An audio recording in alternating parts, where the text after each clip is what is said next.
بسم اللہ الرحمن الرحیم۔ درس نمبر 45۔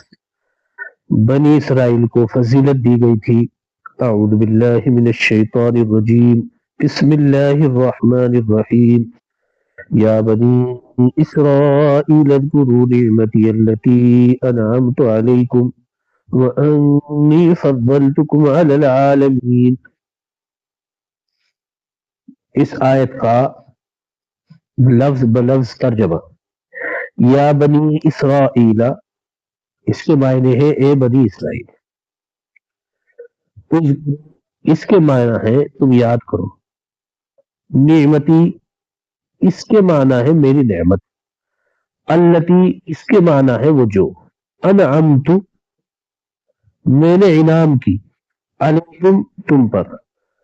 وانی، اور یقیناً میں نے فضلتکم، اس کے معنی ہے تمہیں فضیلت دی۔ علی العالمین، اس کے معنی ہے تمام جہانوں پر۔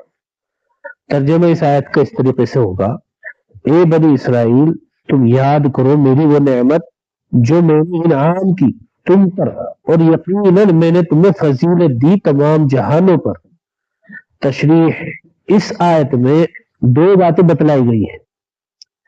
نمبر ایک، اے بنی اسرائیل، میری وہ نعمت یاد کرو جو میں نے تم کو عطا کی تھی، اور نمبر دو، یہ بات بھی یاد کرو کہ میں نے تم کو سارے جہانوں پر فضیلت دی تھی۔ تشریح، اس آیت میں جو تشریح ہے، سورہ بقرہ کے آیت نمبر 40 میں بھی بنی اسرائیل کو اللہ تعالیٰ نے حکم دیا کہ تم میری ان نعمتوں کو یاد کرو جو میں نے تم پر کی ہے، اور اس آیت میں بھی یہی حکم دوبارہ دیا جا رہا ہے۔ سورہ بقرہ کے آیت نمبر 231 میں حکم دیا گیا کہ وَاذْكُرُوا نِعْمَتَ اللَّهِ عَلَيْكُمْ، اللہ نے جو نعمت تمہیں دی ہے اس کو یاد کرو۔ سورہ آل عمران کی آیت نمبر 103 میں بھی اسی طرح کا حکم ہے۔ سورہ مائدہ کی آیت نمبر 7 اور 20 میں بھی یہی حکم موجود ہے۔ سورہ اعراف کی آیت نمبر 76 میں یہ حکم دیا گیا، فَاذْكُرُوا آلَاءَ اللَّهِ، تم اللہ کی نعمتوں پر دھیان دو۔ سورہ احزاب کی آیت نمبر 9 میں ایمان والوں سے خطاب کرتے ہوئے کہا گیا، یا ایھا الذین آمنوا اذکروا نعمت اللہ علیکم، اے ایمان والو یاد کرو اللہ نے اس وقت تم پر کیسا انعام کیا۔ اس آیت سے ہم سب کو یہ سبق ملتا ہے کہ اللہ تعالیٰ کی جن نعمتوں کے ساتھ ہم اپنی زندگی گزار رہے ہیں، کہیں ایسا نہ ہو کہ ہم نعمتوں کے نشے میں رہ جائیں اور نعمتوں کے دینے والے حقیقی خالق و مالک کو بھول جائیں۔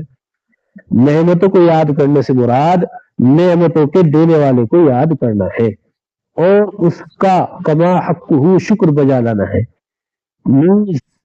اس کی فرما برداری کرنا ہے۔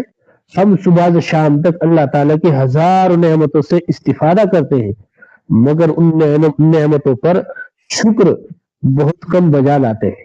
اس لیے اللہ تعالیٰ نے کمزور انسانوں کی اس کمزوری کو بطور شکایت بیان کیا ہے کہ وہ قلیل من عبادی الشکور، میرے بندوں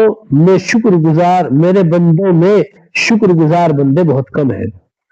اس آیت میں دوسری اہم بات بنی اسرائیل سے خطاب کرتے ہوئے یہ کہی جا رہی ہے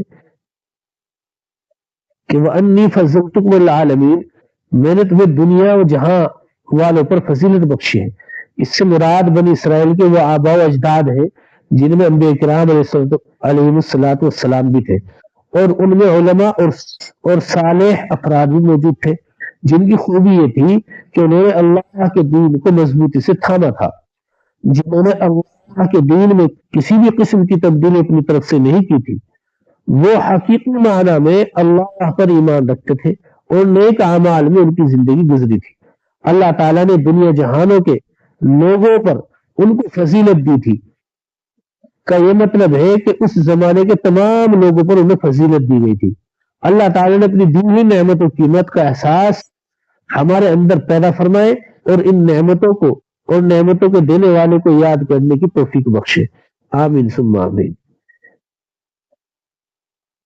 تو یہ اس آیت کے اندر اصل بات یہی ہے کہ جو اللہ پاک نے ہمیں نعمتیں عنایت فرمائی ہے ان کے اوپر ہمیں شکر ادا کرنا چاہیے، اللہ کی عبادت کرنی چاہیے اور اللہ کو یاد کرنا چاہیے۔